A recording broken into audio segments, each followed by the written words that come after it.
रामकृष्ण हरी. श्रावण लागला. श्रावणातल्या तुम्हाला सगळ्यांना हार्दिक शुभेच्छा. मग काय करायचं, शनिवार आपल्याला मिळतो. जे येणारं संकट, येणारा काळ कसा आहे माहीत नाही. प्रत्येक गोष्ट आपल्याला उद्याची काही सेकंद नंतरची माहीत नसते. मग पहिला शनिवार मिळतो आहे, आपल्याला काय करायचे, कणकेचे दिवे करायचे. गव्हाचं पीठ घ्यायचं थोडंसं वाटीभर, त्याच्यात चिमूटभर हळद टाकायची, मीठ अजिबात टाकायचं नाही. त्याचे छोटे छोटे 5 दिवे करायचे. घरामध्ये राईचं तेल आणून ठेवायचं.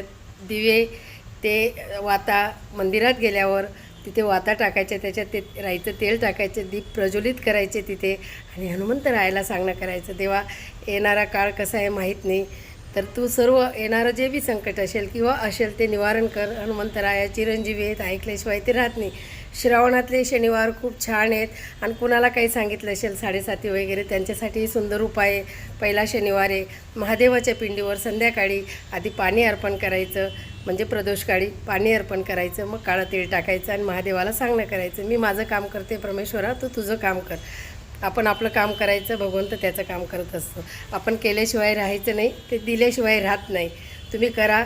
आणि दर शनिवारी मारुती रायांना 5 दिवे लावल्याशिवाय राहू नका. तुम्ही करा, येणारं संकट सगळं निवारण करतो. आणि श्रावण हा खूप सुंदर आहे. करा, अनुभव घ्या. मी जे करते ते आई आणि ताई तुम्हाला सांगत असते. जीवन आनंदाने जगा. खूप छान पर्व आहे, करत राहा. परत एकदा श्रावणातल्या हार्दिक शुभेच्छा. रामकृष्ण हरी. श्री स्वामी समर्थ. असेच मी छोटे छोटे श्रावणातले तुम्हाला उपाय सांगत राहील. तुम्ही करत राहा. केल्याने होणार आहे. कष्ट केल्याने पैसे येणारे. ह्या छोट्या छोट्या गोष्टी केल्याने बरकत मिळणार आहे. करा, आनंदाने जीवन जगा.